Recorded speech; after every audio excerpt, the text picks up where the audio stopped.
The wrestling world never stops, and neither do we. This is episode 377 of The Burning Truth.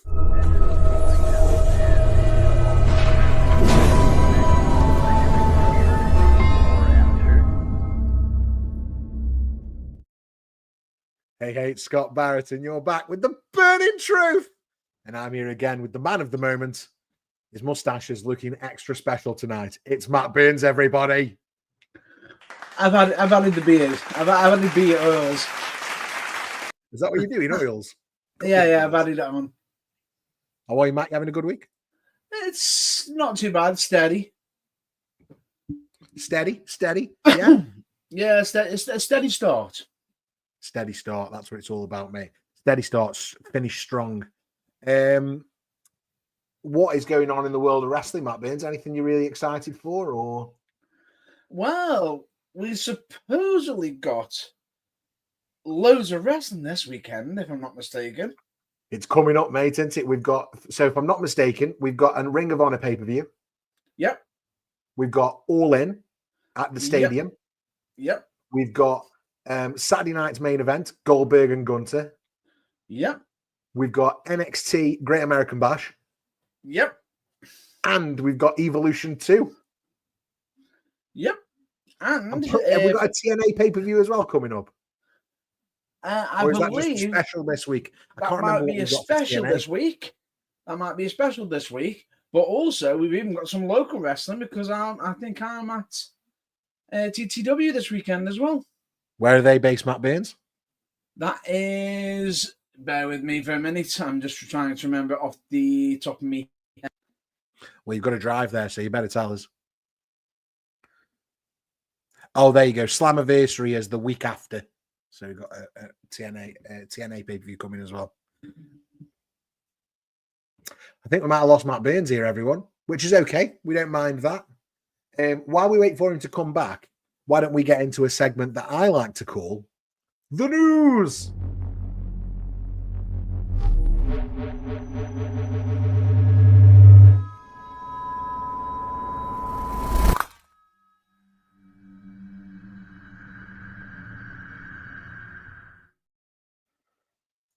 He's back. You got kicked out, Matt Burns, so we played the graphic for the news.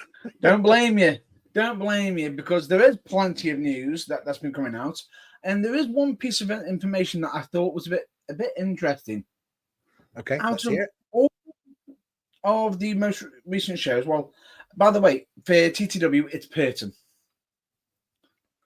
I don't know if that was you or me, Matt Burns, but I didn't catch a word of that. TTW, yes, is at Purton. Oh, Purton. Okay, lovely part of the UK. Yeah, I'd say part of the Black Country area. Birmingham way. Yeah, absolutely. Yeah, we're our friends at Black Country Radio doing that wrestling show. Friends of the channel. Lovely guys, actually. If you get a chance to catch their stuff, you can catch it on the Black Country Radio on demand section. Yeah, Black Country on demand extra. Yeah. So yeah, you can find them there. So yeah, good show coming up there, Matt Burns. What have we got in this week's global news, though? Well, out of most of the shows that we've been seeing, we've had a lot of people bragging rights, saying that AEW has got the most tickets sold and everything. Yeah. Do you know about this? I don't know. I haven't seen any of the news this week, so this is all new information to me. Now, what's shocking is it has got the most, but it's got the biggest venue, and this is like their WrestleMania. It's supposedly, and this is only supposedly because ticket sales can change at any time. Currently, supposedly, AEW has actually sold more tickets than Saturday Night Live. Main event. Main event, that's it. Main event, NXT Great American Bash, and Evolution combined. Well, I'm not surprised. They're in a stadium. Yeah. However, out of the 3 WWE ones, which one do you think's suffering the most? Well, it's early on the Sunday. Is AEW All In on the Sunday or the Saturday? Saturday. The Saturday. So I would say that Oh Saturday no, night's main event. no, actually, it might be the Sunday actually. I'll just confirm that for you now. That's important to the story. But off the top of my head, I would say probably Saturday night's main event is struggling the most for it. Nope. No. Nope. Oh, All In is Saturday. The one that's struggling the most? Evolution. On the Sunday, which makes sense, I suppose. So you're saying All In's on the Sunday? No, All In's on the Saturday. Oh, right, but Evolution's struggling the most. Do you know what, though? I half understand why Evolution would struggle anyway for sales, because you're not going to see John Cena. You're not going to see Randy Orton. You're not going to see Cody Rhodes. You're not going to see Jey Uso. Like, you're not going to see Roman Reigns. It's a very different show. And so the majority of the characters that are featured on Raw and SmackDown every week won't be there because it's a women's only show. It's a niche show. And do you know what I think? The problem with having Evolution the same weekend as a Saturday night's main event is that if you had to pick between them, right? So this is my money, and I'm going to pick between those two shows. I'm going to buy tickets to Saturday night's main event before I buy tickets to Evolution. And I know that might be hard to hear and might upset people, but genuinely, do I want to watch Goldberg versus Gunther, or do I want to watch Lyra Valkyria versus Bayley? I've made my decision. However, because they've had so many events next to each other, they've actually hurt themselves on top of it. Yeah. Because they've got the Saturday night main event and Great American Bash on the same night. Yeah. Well, they moved Great American Bash earlier, haven't they? They have, but it's at different venues. Now, for what they're charging, ticket-wise, people are now having to decide whether do they want to go to the Great American Bash or go to Saturday Night Live, like you just said. Yeah. And it's dividing their own fans. That is difficult. But also, if they're in different venues or in different places, you might find the people who want to do more than one. You might find the people that don't. They're down the road. Yeah, you might find the people who don't want to do both, though, because actually there has been a decent amount of NXT pay-per-views in the day. And then, like, I always think about WrestleMania and the old takeover before Mania Saturday. They always used to do that earlier on in the day, and that always used to be fine. I think they've been doing it with the Rumble for the last few years as well. So, I'd probably throw a flag on that it's hurting them.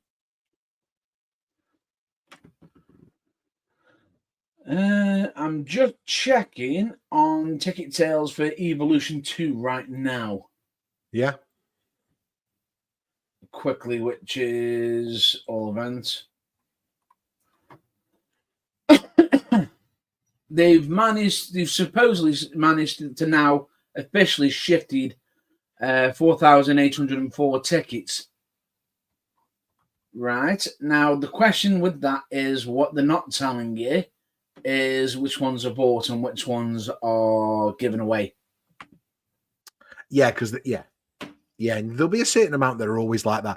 Do you know what I'm interested in, though? Like, I know we're talking about WWE having a bad time for tickets this weekend, but actually, I'm going to throw a flag on AEW. How big is the venue? How many seats does it hold? And how many tickets have they actually sold? Because they inflated the number for Wembley the second year, didn't they? They can say what they want about WWE doing that, but AEW are just as guilty in my mind. It's past 20,000 tickets. 20,000? How many does it hold? It'll hold 60,000, I'm sure, at least. I'm just trying to look at the venue. I'm just trying to find the actual venue now. It's the Texas. It's Globe Life Field, isn't it, in Arlington, Texas? I'll know shortly. I will know shortly. Capacity 40,000. So they've only half filled it, is what you're telling me. Globe Life Field. Capacity is 40,000. Yeah. But that's capacity for a baseball game when there's nobody on the field. Yeah. This is like a concert. Yeah. So No, I mean, this is what I was trying to state at the beginning. With all three of them WWE ones, they're not doing it in a big stadium. yeah, that's it. It's a different venue, different culture, different size. I still think AEW running this stadium was a bad idea in the US. I understand that they want to try and grow and do things, but I just think if the product isn't there on TV each and every week, why would you try and run a stadium? It's still good numbers by their standards. It's still better than what they've done at other places. Yeah, but we talk offline constantly about AEW creative and AEW story and momentum. And they just haven't got it, have they? No. But what goes against them, and this is where I think you're heading your direction. What looks better? A filled out full place or places with seats empty? Exactly. Yeah. It's just, it feels like we've tried to have an event weekend for both sides, AEW and WWE, and neither have done a fantastic job of getting butts in seats at this point. I think it would have been fine if there was just one event for WWE. I just feel as though they've overbooked that entire weekend. Yeah. Well, I mean, I don't know. I think they just tried to keep eyes off AEW by producing so much content, haven't they? But I mean, true. You've got to remember, Matt, you've got to remember, we're only 3 weeks from SummerSlam. By the time this event happens this weekend, we're 2 weeks from SummerSlam as well. And that's another 2-night affair. There's so much wrestling going on at the minute. I'm just going to stop, take a breath, and say, actually, how incredible is it to be a wrestling fan in 2025? Oh, yeah. We're moaning and we're analysing, but actually, how good is it? The weird thing about it is, we're only just talking about, oddly enough, just AEW and WWE. We've never even taken into consideration TNA, ROH, and many other independent circuits and everything, because there's so much going on. Brilliant. What a time to be alive. Any other news, Matt Burns? Ooh. Have you been watching some of the Cody Rhodes podcast? I've watched odd bits. I must admit I haven't watched lots of it. I do recommend you checking out the Kevin Owens one. Yeah, I've seen a clip of this, and it was a clip about Matt Cardona that made me chuckle to myself. But you'd have to find it online if you want to watch it. It is good. It is a good watch.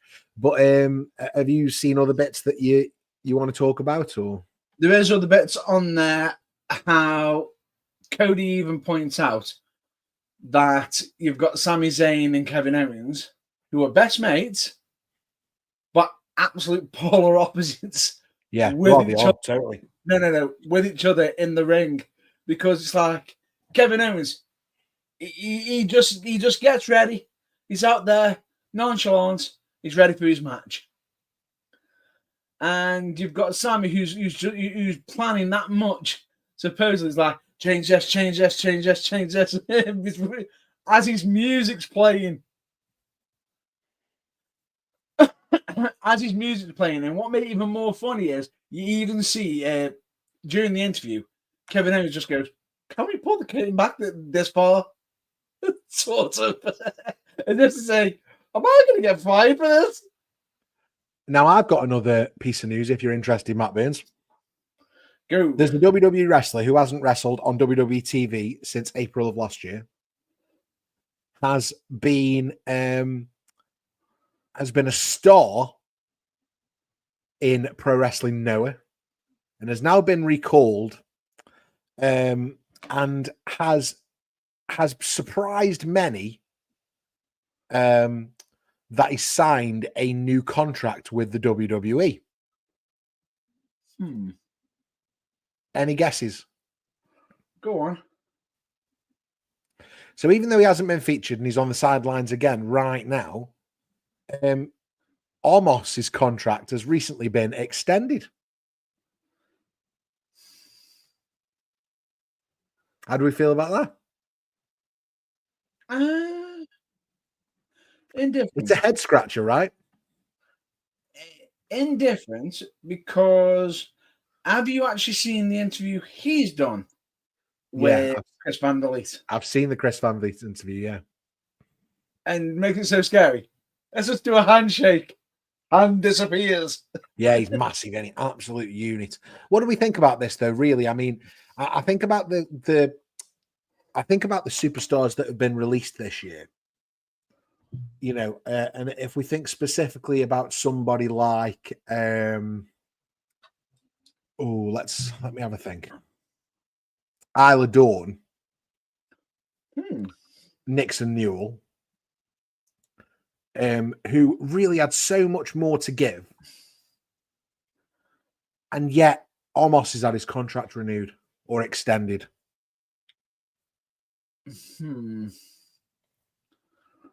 He must be doing something in the back, or behind the scenes, that's actually contributing to wanting him to be around. I mean, he'd make a good hat rack, right? The weird thing about it is, and he might not be the most athletically gifted. Would you agree? Yeah, but I also think, what a specimen and what an attraction. There you go. You've just hit the nail on the head. Is that what you think it is? Is a unique commodity. Right now, Big Show is on AEW, but what's he doing?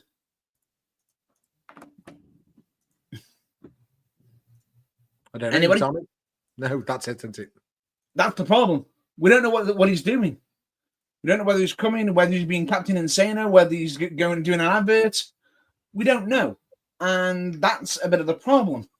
Whereas, have you got any real big men at this moment in time in WWE? Not outside of the medium big guys like Jacob Fatu, Bronson Reed. I'd say probably Rowan, maybe. Is he that big? I don't think he is. He's not Braun Strowman big, is he? He's not Braun Strowman big. Now, we haven't got any giants right now, have we? There's your answer. Maybe. He fits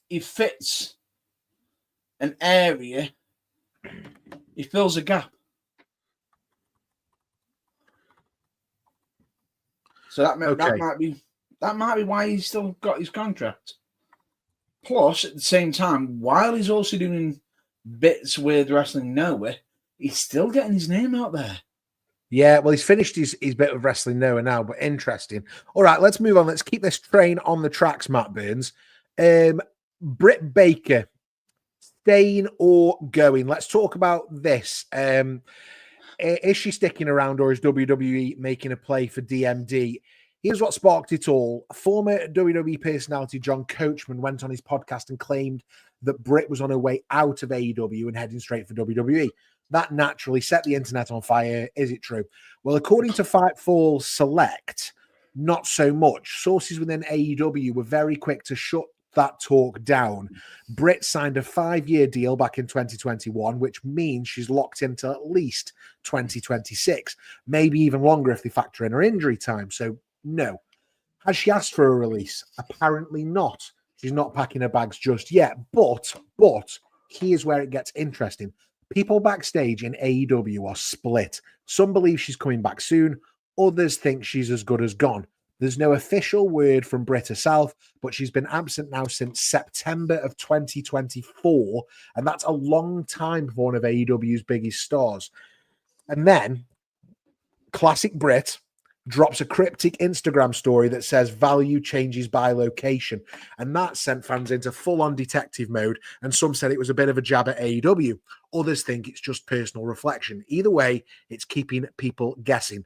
So we've got All in Texas coming up. There's a buzz she might return in some surprise fashion there. Maybe even the Casino Gauntlet match. But again, no confirmation yet. We've also got Evolution this week. If she had been released, would she be looking to debut in WWE at something like Evolution? Well, no. According to reports, for now, Britt Baker is still All Elite. But the silence, the Instagram posts, the locker room whispers, they've got fans thinking something big's coming. Matt Burns, what do you think? Is this a ploy? Is this just a ploy just to to gain traction? Is this something that is just to try to get people interested in what's going on? Whether the old saying, where there's smoke, there's supposedly fire. Doesn't always mean that there is fire there. Maybe there's a smoke machine. Maybe just a smoke machine, just to some smoke and mirrors. Oh, fantastic! Well done, Matt Burns. Well done. What else do we want to talk about? Major title match at Evolution was a last-minute decision, says this article from TJR Wrestling. You can find their stuff online. Apparently, Trish Stratus and Tiffany Stratton was a last-minute decision to put together for the card. How do we feel about this one? I'm fine with it. It's Trishy time. I'm perfectly fine with it because I feel as though they are teasing, is this going to be a comeback or something? But it might not be. But still, it's still paying homage to the past. And is this a way to even possibly turn Tiffany Stratton? I think I'm going to throw a flag there. I think actually this is a passing of the torch moment. Yeah, we're going to really put Tiffy over with Trish, and I think that's going to be a really nice moment. Tell the truth. Yeah, but listen, if Britt Baker appears and beats up Trish and Tiffy Stratton, you heard it here first, right? It's doubtful, but it's possible. Any other news from you, Matt Burns? Well, there's also Naomi and Jade are on the card as well. Yeah, and it's interesting, because some would say that WWE is setting Jade Cargill up for a fail. Yeah, but potentially, and I feel as though we're going to have a female heart of the century with Naomi. I feel just when Jade's about to get the win, Naomi's going to come in, blast the one, cash in. Well, I think it's fair to say, Matt Burns, we'll be back later in the week with our predictions for Evolution 2, won't we? Potentially, yeah. We can talk all things predictions then. But yes, by the way, I agree. A cash-in is on the books. I'm just going to say this to you. That was not my prediction. Just for the record. No. I'm not locking that in. Don't lock it in. Don't lock it in. Wait for the predictions episode. And of course, you can find all our predictions on our channel. All you have to do is subscribe. It's free to subscribe. Please help us get to 1,000 subscribers. We love doing this, and we would love it even more if, like I say, you would subscribe, like the video, and do all the good stuff. We'll love you forever. Absolutely ever. Again, it's free to subscribe. Please do it. Hit the button. Share with your friends. Matt, I think it's time that we take an opportunity to go and figure out the top three.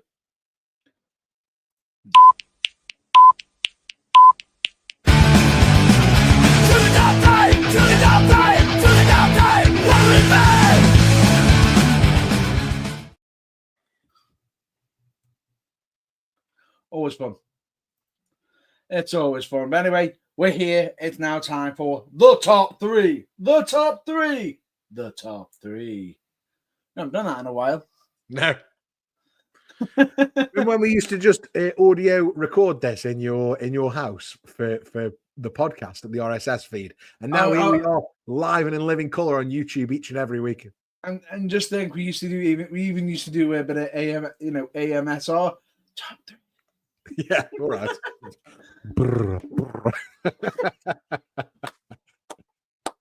Right, how does the top three work, Matt Burns?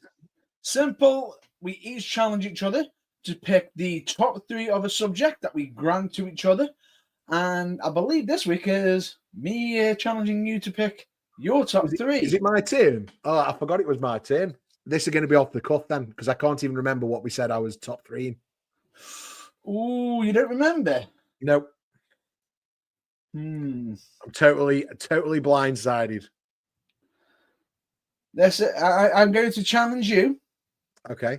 For the top three pay-per-view or PLE names that WWE no longer uses.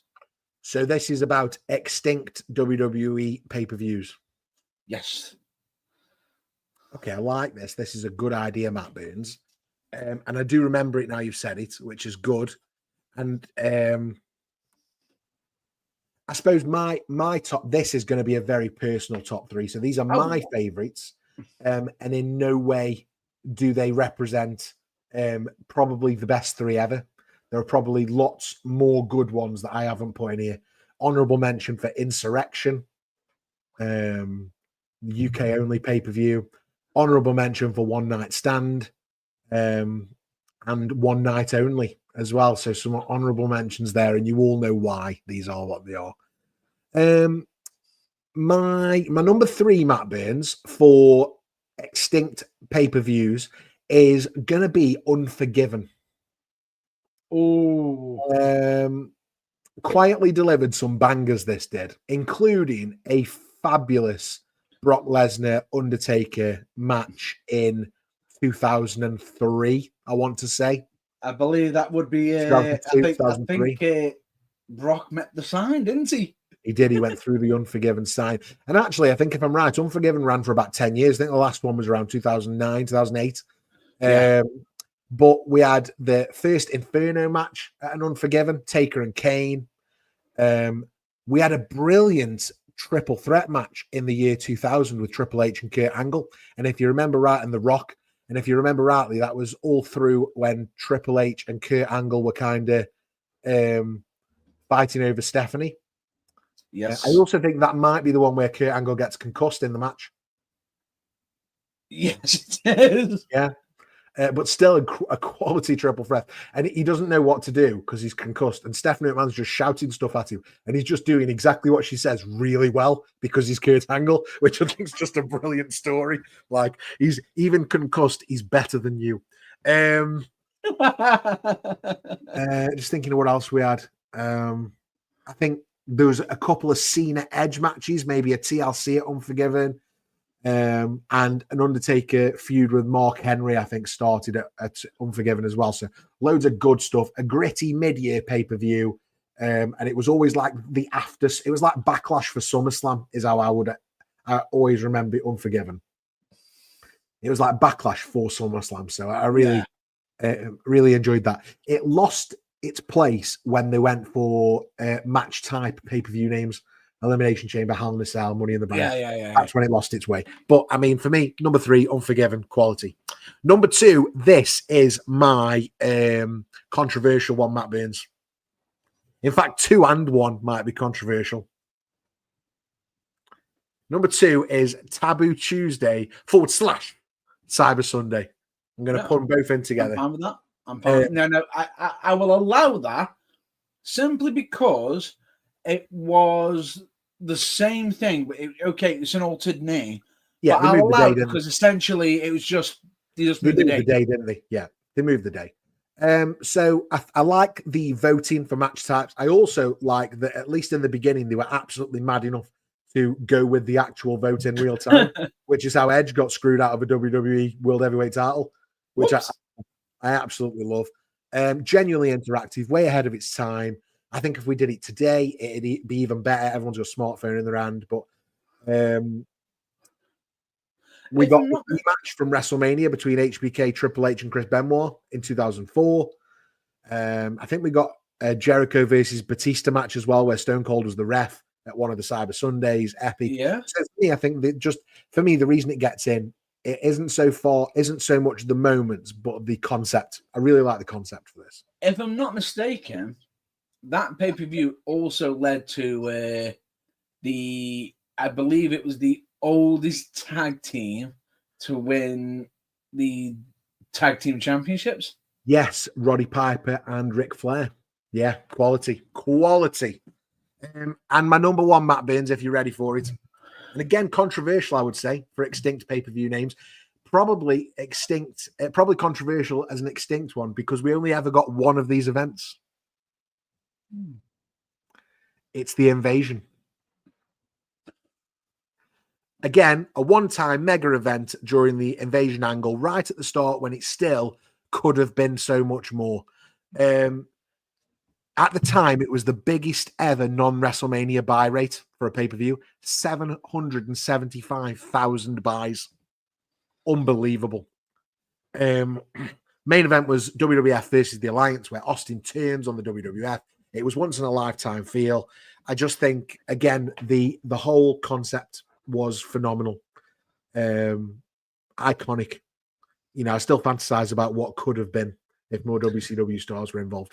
The weird thing about it is Invasion could have been reused again later when NXT got involved. Yeah, absolutely. NXT, when they bought the ECW brand back, they could have done it again. There were so many opportunities. They could have done, after One Night Stand 2, they could have done an Invasion. Yeah. But they launched a brand instead, which is fine. You know, they did what they did. So for me, yeah, number 3, Unforgiven. Number 2, Taboo Tuesday, Cyber Sunday. And number 1, that one and only Invasion pay-per-view. What do you think, Matt Burns? That's my top 3. That's a good pick, but can I make one suggestion? And I'm surprised it wasn't even in your top 3. I know where you're going. Where do you think I'm going? I'm going to wait for you to say it. Go on. It's one that has a song that always plays for this one event. And the end is near. It always stuck in my head. Armageddon. Yeah, the 6-man Hell in a Cell. The most ridiculous setup for a cage dive ever, where Rikishi falls into the sawdust truck. Interesting fact, he was the second person to do that. Yeah, I believe it. Because do you know who was first? Vince McMahon wants to do everything first. No. Like father, like son. Shane. Oh, Shane had to go. Right, okay. He did it. Nutter. So yeah, he loves jumping off things. But yeah, Armageddon, quality mention for a pay-per-view. But not my pick today, Matt Burns. Not my pick. You'll have to save that for one of your picks. Sorry, put my phone on silent. No, perfectly fine. But it's time now that we go to our reading nook, because it's time for a segment that I like to call Rebook This.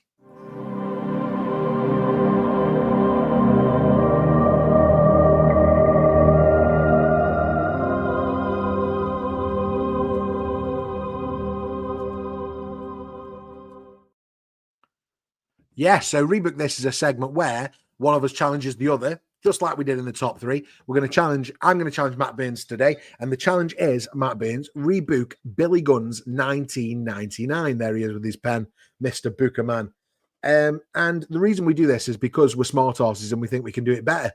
So, Matt Burns, today I challenged you to try and rebook Billy Gunn's 1999. And the inspiration for this is because we've been doing our 1999 watch-alongs on the channel, which you can go back and find in the archive, especially if you hit that subscribe button. It's free to do. Help us get to 1,000 subscribers and turn the notification bell on. But we watched St. Valentine's Day Massacre. We watched WrestleMania 15, Backlash, Over the Edge, and now King of the Ring. And we're seeing the ascent of Billy Gunn. But we know that in the next pay-per-view or so that we're going to watch, it all falls apart, Matt Burns. And the question is, how would you do it better?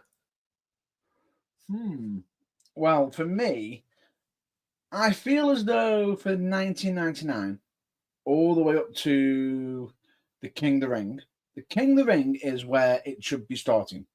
The pinnacle, it's like the King of the Ring has always been a great event to set up the springboard for future champions.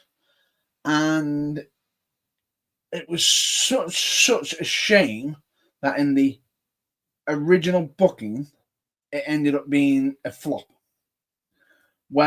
Because I feel as though they didn't exactly let him run with his initial victory from there, because he got the win, but then he then entered a feud with the Generation X over the rights, if I'm not mistaken. Really? If he's going to be Mr. Ass, why would he be fighting for the rights for it? With China, by the way, which that makes me wonder: is he with the corporation or and everything?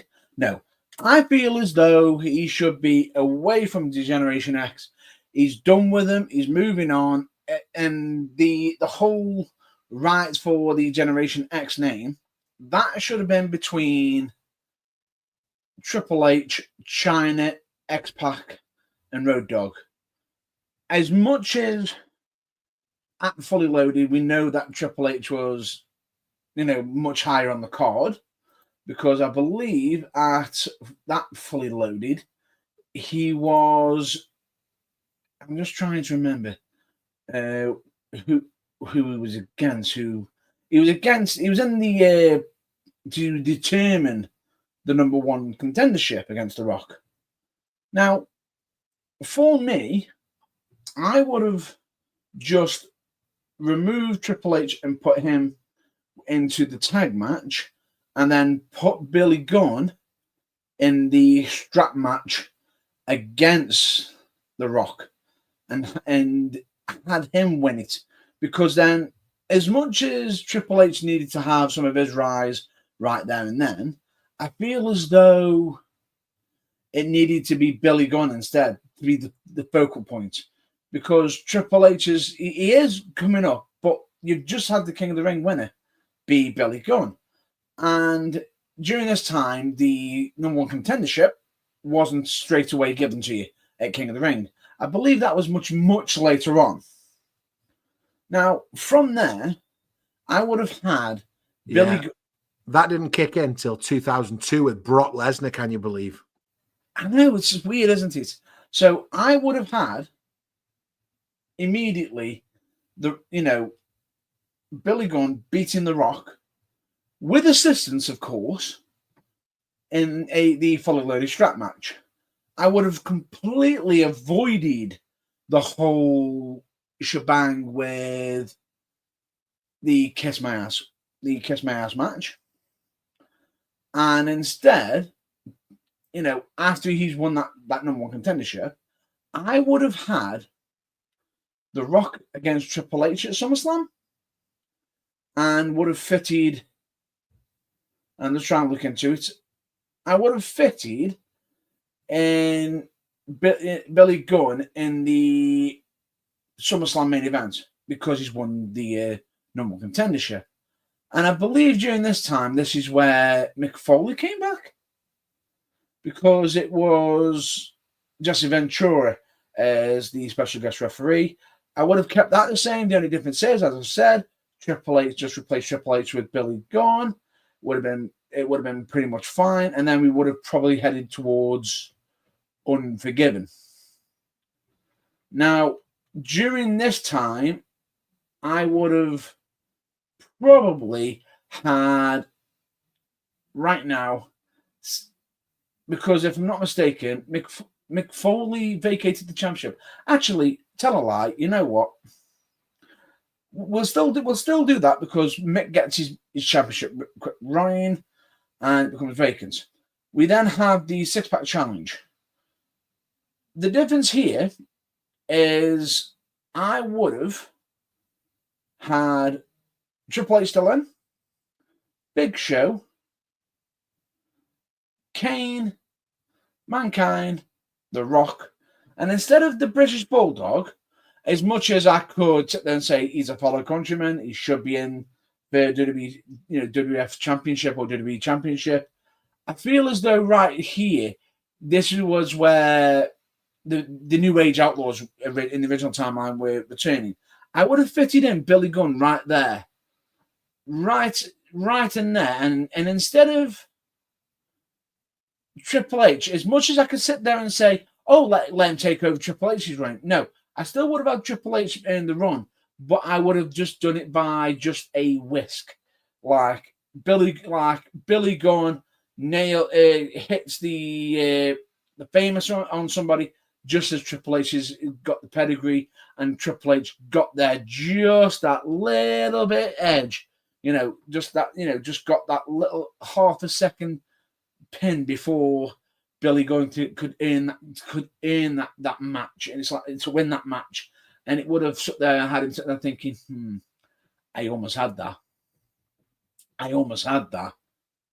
And then sort of had him potentially rebelling against Triple H, heading into Rebellion, and probably started a feud with Triple H right now, which going back and forth, and eventually, they're literally beating each other up, and eventually, they end up with a steel cage match.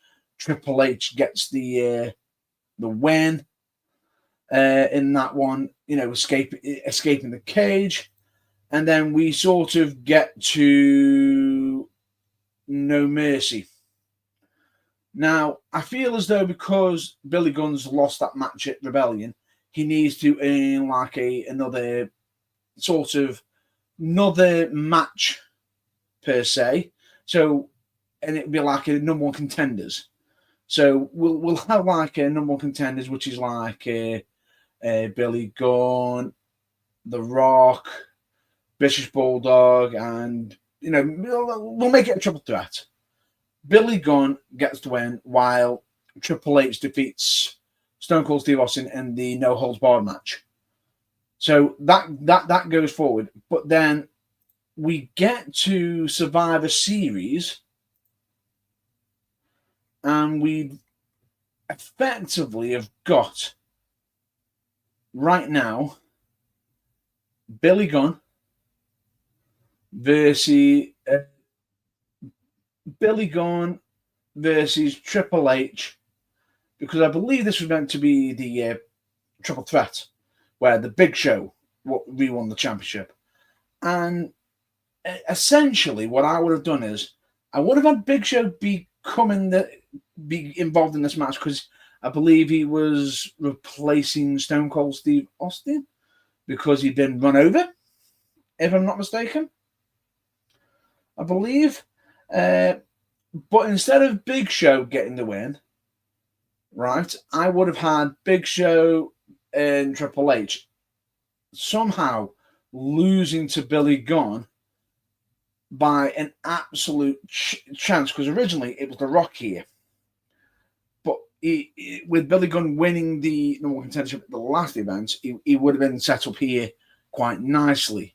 And I feel as though it would have been an absolute shock of him doing it, like sort of just as he, Triple H somehow, they're both working down Big Show. Big Show gets eventually pedigreed by Triple H, and as Triple H is thinking he's got this in the bag, as he's leaning up, bam! In comes the Famouser, which he somehow manages to do it in a certain way where he famouses Triple H onto Big Show, bouncing him off, and for them pin the Big Show 1, 2, 3 to become WWF champion. And he's beside himself. And if I'm not mistaken, we're just now thinking, has this really just happened? He's really got himself into a main event picture. And this is where I feel as though it should be him immediately feuding with, immediately probably have Triple H coming after him. So he's fighting Triple H at Armageddon. Triple H is now saying, how dare you take that championship from me? You stole that from me. Even though, we were meant to be cohorts against the Big Show. You sucker punch me with the Famouser. And it's like, triple threat rules. Every man for himself. Sorry. Sorry that you sucked at it. So, your loss. And then we've then got a big solid feud between Triple H and Billy Gunn, which I would say going ahead probably have him going into Armageddon beating Triple H just about. Oh no, you know what? No. Instead of him beating Triple H here, I'll say Triple H robs Billy Gunn of this during this match. And he actually drops the title to Triple H just by a whisker. And we head into and as it decreases, he gets his rematch probably on Raw in the next night. He doesn't get the win. He gets robbed out of it. So then he's sitting there thinking, what do I do here? What do I do here? We then head into the 2000 Royal Rumble, because there's one feud I will not interrupt here, which is the infamous Triple H and Cactus Jack match. Ain't moving that at all. The only thing I would change here, potentially, is the winner of the Royal Rumble. I would switch it from The Rock to Billy Gunn. So then we've then got, instead of, The Rock and Big Show and everything, we'll have Billy Gunn getting the big win, probably over Big Show and or The Rock or something, and earning that win. We then head into No Way Out, where probably we're feuding with, because we'll probably put a bit of a similar dynamic of Big Show being a bit upset, probably do a bit like what he did with The Rock and everything, where his feet supposedly touched the ground first and everything, but it's like, nope, didn't happen. He ends up beating Big Show at No Way Out to secure his place at WrestleMania. And for No Way Out, Triple H gets his Hell in a Cell title versus career match with Cactus Jack in the Hell in a Cell. Now we then head into WrestleMania 2000, and I know that this is the big event the main event that most people weren't thrilled about. Some weren't, some enjoyed it, some didn't. Instead of it being the fatal the four corners, instead we'll just draw it down to Triple H versus Billy Gunn. And bear in mind that twice now, that when it comes to the title, Triple H it's sort of had the better in one-on-one action. Billy Gunn had to he won it in a triple threat. So this is now the time for the badass Billy Gunn to finally fight back against Triple H, who has been sort of sitting there saying, you're beneath me. You're only here because you follow my coattails. You follow my leadership in DX. And in the end, we have it where Billy Gunn wins the WWF Championship at WrestleMania 2000.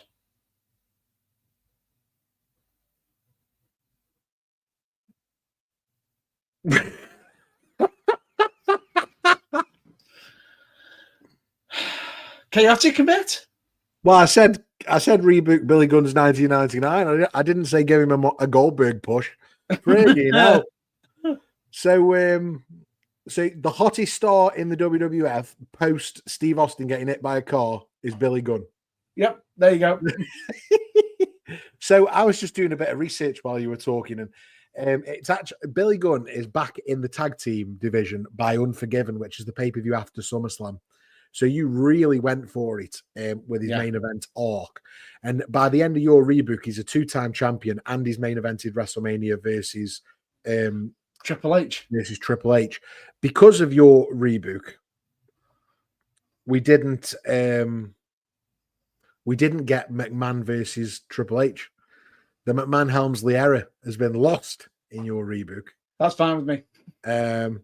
Also, so is the worst WrestleMania main event ever, the McMahon in every corner.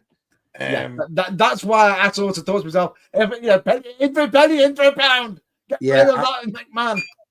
Listen, Matt Burns, I'm not going to keep you in any suspense here, right?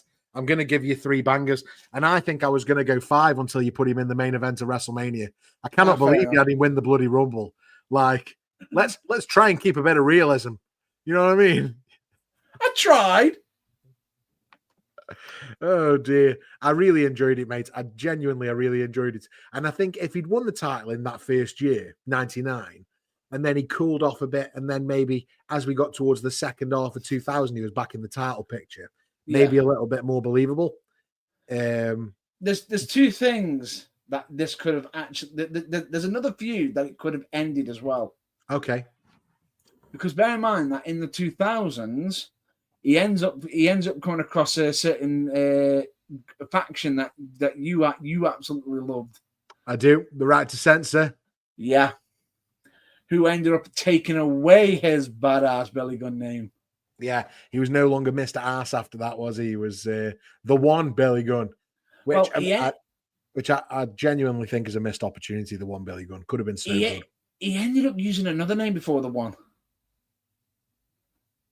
Yeah. Would you believe it? I'm waiting. He ended up, I'm just looking at it right now because he ended up potentially, just trying to find it now, Billy G. Shorty G. Billy G. And I think I think someone turned around and just went, bit too close to Billy G. And he's like, nope, change it. Right, Matt Burns, thank you very much for your reboot. Never easy to do, especially when the material is quite difficult as that one was. 99 into 2000, a very tumultuous time in the World Wrestling Federation. As I said to you, there was two feuds. There was one feud I definitely wanted to keep on touch, and you know exactly which one it is. Mick Foley, Triple H, and we'll get there eventually on the watch-alongs, Matt Burns, I promise. But for us tonight, Matt Burns, I think that's pretty much it. I know I want to tell everybody once again, it's free to do so. So please subscribe to the channel if you haven't already. Like the video, share it with your friends, wherever you enjoy your wrestling. We'll love you forever. We're trying our best here and we want to really grow this channel. So any help is appreciated 100%. That it is. And we always recommend you check out your local wrestling because it's always good to go see the potential future stars of wrestling because believe me, we've suddenly, been wrestling. Well, I've been wrestling on the independent circuit myself for a good number of years, and I've suddenly come across, some grizzled young veterans. Gabriel Kidd as well. Gabe Kidd. You know what I was thinking the other day? Like legit, he's a huge star in Japan now, isn't he? Gabe Kidd obviously had a moment in AEW, and is the current. Is he the IWGP Global Heavyweight Champion? He is the second tier title champion. Yeah. Yeah. You never know where you're going to see these guys because I wrestled Gabe Kidd. I'm dropping a name there. I wrestled Gabe Kidd in Stoke-on-Trent 6 years ago, maybe a bit longer. So yeah, there you go. You never know who you're going to see. So yeah, please support your local wrestling. Also support us. You can visit our website, theburningtruthuk.com, for all our latest videos, blogs, and merchandise. And Matt Burns, there's one more thing that you always say, and I can't wait to hear you say it tonight. Please keep the fire still burning and the passion ever growing. But most importantly, please DFTBA. And in case you don't know what it means, don't forget to be awesome!